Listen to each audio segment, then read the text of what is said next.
September 2008. A 158-year-old bank collapses overnight. $600 billion gone. Retirement accounts vanish. Millions lose jobs. But the real cause? It started with a lie simple enough to fit on a billboard. Why rent when you can own? 2002. America is shaky after the dot-com crash.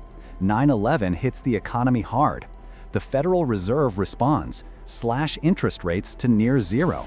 Money becomes cheap. Borrowing becomes easy. And suddenly, the new national hobby isn't baseball, it's buying houses. A $40,000 salary qualifying for a $500,000 mortgage? No problem. Adjustable rate loans, balloon payments, ninja loans, no income, no job, no assets, all approved. Billboards, TV ads, seminars, all repeating the same dream. Why rent when you can own? Banks dove in head first. Subprime mortgages flooded the market. Loans for people with bad credit, unstable income, or zero financial literacy. If you could fog a mirror, you could buy a house. By 2005, houses weren't homes anymore. They were investments. People bought multiple properties with zero down. Prices soared, the bubble swelled, and greed took over. But beneath the boom, poison spread.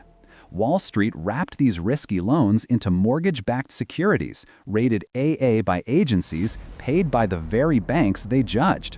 Then came the CDOs, turning garbage loans into safe assets. A few investors sensed disaster. They asked, what if we bet against this? And credit default swaps were born, insurance that pays when everything fails. Regulators slept, executives cashed bonuses, and the housing market ticked like a bomb. 2007, the first cracks appear. Subprime loans default. Mortgage-backed securities crumble. Banks drown in toxic debt. Panic spreads. Then the headline, Lehman Brothers collapses. $600 billion wiped out. Credit freezes. Businesses can't borrow. Families can't get mortgages. Retirement savings evaporate. Global markets crash from Iceland to Tokyo to Sao Paulo. The US government faces a choice: let everything burn or bail out the very banks that caused it. They choose the bailout. $700 billion stabilize the system. AIG, GM, Chrysler rescued. The Fed prints money in massive waves of quantitative easing. The recovery is slow, painful. 8 million jobs lost. 4 million homes foreclosed, $19 trillion in household wealth erased. Wall Street rebounds, ordinary Americans don't. If the 2008 crisis taught us anything, it's this: the next crisis won't look like the last.